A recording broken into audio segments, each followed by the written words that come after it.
maximizing your children's potentials, ZOB.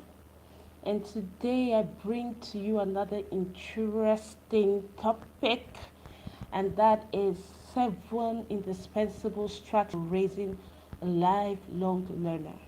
Now, if lifelong learning is something you want your children to have, then you are in the right place. Okay, so before I go into those strategies, I want us to be on the same page. Who is a lifelong learner? Who is a lifelong learner?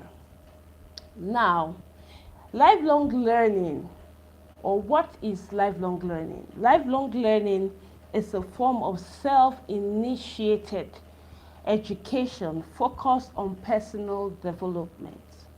It's a form of self initiated education focused on personal development. I believe many of us want that for our children. We want our children to gravitate towards learning on their own without being told to. We want our children to read without being told to. We want our children to search for knowledge without being told to. We want our children to solve problems without being told to. Okay? But how can we do this? How can we create lifelong learners? Okay, the very first thing we can do to create lifelong learners is to model reading. We need to what? Model reading. Now, for us to model reading, it's in two ways. It's either you're reading and your children are seeing you, or you're reading aloud to your children. I prefer the latter. Why? Because it portrays reading more as fun, especially when your children are little. You want to read to them. You don't want to always send them to go and read. You want to read to them. Let them see you modeling reading in a fun way. Let them see reading time as a fun time. Most times when a child is beginning to change, from one kind of book to the other kind of book, like for example, you want maybe your 10-year-old, 11-year-old to start reading books on history. The best thing for you to do is to model it to them. Model it to them in read aloud. Take it gradually, and you'll find out, because of the way you're reading, and you're allowing the children to relax, and you're the one reading to them, and you're creating conversations out of that reading, you find out that these children will begin to develop love for that particular genre. Okay? So this is the way to keep on allowing our children to love to learn. Because I always say that once a child can read and loves to read, then that child will continually be educated. Whether or not he has a teacher teaching him, he will gravitate towards knowledge and go for whatever knowledge he needs to know. Whatever thing he needs to know, he will go and get knowledge for himself. Okay? So the very first thing we should be thinking to give our children is to make sure that our children love to read. Making sure that we are helping them, we are modeling reading to these children is very important. Most times in our educational system, and when I talk about educational system, I'm talking about a typical school that does not gravitate towards this lifelong learning. You find out that children will rather be coerced to write rather than being encouraged to read. The best thing we can do for these children is to help them to help them love to read. To help them love to read. Okay? So the second thing, indispensable strategy for raising a lifelong learner is teach them to seek out their own answers. teach them to seek out their own answers. For example, when your children ask questions, you know, help them seek out their own answers. One way is let them go and research. Let them go and research. There's something we do in our home when my children ask some questions, not every question, but some questions, I answer them. Some questions, I let them seek out their own answers. How do I do that? I ask open-ended questions. Okay, so it keeps leading them on and on and on until they get the answers themselves. And sometimes I let them go research it, either on the internet or in books. Okay, for now I've tried to reduce searching on the internet because father that children, they just want to just sleep there. Okay, so I encourage them to check their dictionary, encyclopedia also.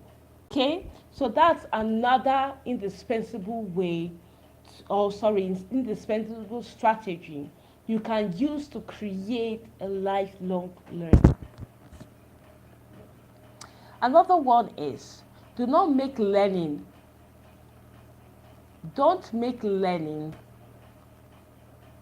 be competitive. Don't make learning competitive. Don't make learning competitive. You know, when we do that, when we make learning about competition, the purpose of learning is taken out of the way. When we make learning about competition, the purpose of learning is taken out of the way. You find out that the child's focus is on winning rather than learning. Okay? And that's why I love the Finnish system of education. Children don't get to take standardized tests until they're about getting out of high school. And I think that's fantastic. So children have the mindset of just wanting to learn and loving to learn. And for many homeschoolers, there are no standardized testing. So children just gravitate towards learning, and they just want to learn, and they just love to learn. Okay? So children just want to learn, and they just love to learn. And that should be it. Because when you keep on focusing on competition, you find out that these children, they actually have it in them. Their focus will be taken totally away from knowing to competition. Okay? I remember there was something that happened some few years ago about a child, because the child did not come first. Okay? This time around, somebody else came first. Is it a she or a he now put acid in the bottle of the one that came first? Okay? You can imagine that. Okay, so we want the focus to be on knowing. We want the focus to be on solving problems rather than competition, especially when they are very young. All right? The fourth thing is have conversations. So you want to have lots of discussions with your children that begin to expose their mind into deeper things, help them to reason, help them to speak up their ideas. You know, the more they speak up their ideas, the more confident they're going to be about their ideas, the more confident they're going to be about sharing their ideas with other people. The more they talk about their ideas, the deeper they go in search for that knowledge. You can be having a discussion with a child, and you might just pick up something along the way when you're having the discussion and ask them to go research it. So the child's mind is open to go and dig more and more about that particular thing. Okay? So having discussions with the children is very important. Having conversation is very important. We must not lose the art of conversations in our home. It's so important during devotions, during car trips, during dinner time or lunch time or even breakfast time, let's have discussions with our children. During night time, or bedtime, let's have discussions.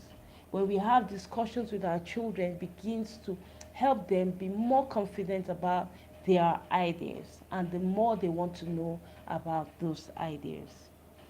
The fifth thing is encourage curiosity. Children are born curious, but along the line, they lose curiosity. They become so fearful. Children are born curious. They want to explore, they want to know, and especially for very little children, just like the video I did last week, children want to explore, they want to look around, they want to touch. So what you need to do is begin to make sure that the environment is safe. Okay, make sure the environment is safe, because they will always want to gravitate towards the socket, check out things and all of that. And when you start stalling them at that stage, that's the beginning of killing lifelong learning abilities in them. Many people don't know this. So a child is doing what the child should do. You spank, you beat the child, but you do not know what you're doing to that child. You are actually killing his capabilities or abilities for lifelong learning. So we want to be careful about that, because the best thing to do in that situation is making sure of removing dangerous things away from that child. Okay, because that child is born to explore. And children should always be supervised, because children are born curious. I also say there are no bad kids. We only have curious children who want to know what they don't know. Okay?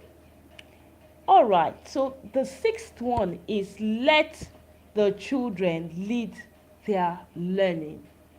Very important. When a child leads his learning, he finds out that he's now a participator in his learning.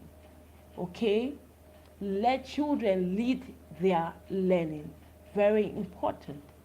The children, you begin to observe some things they like to do, some things they're gravitating towards. Your child is gravitating towards a particular thing to do. You want to let them do it, because these are the things that also help you to know what interests these children really have. Okay? And it helps them become lifelong learners, because you're not always going to be in their lives standing and telling them what to do. They are going to grow to a place of independence.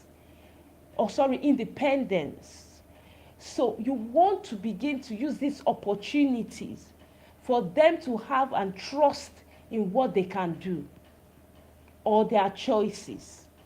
You're going to guide them quite all right, but you always want to allow them, when it's nothing dangerous, allow them to have their own expression.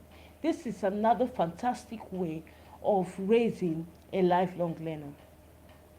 The last thing is, let them pursue their interests. So important. It's similar to the sixth point. Let them pursue their interests. There's something your child likes. There's something your child likes. If you do not let your child take the lead, you can't even find out their interests. So when your children begin to take the lead and you begin to see their interests, please allow them pursue their interests.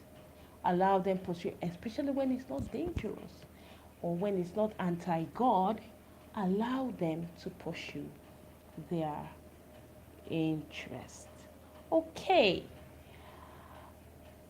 If you haven't, registered for creating an empowering learning environment for your children, you want to register.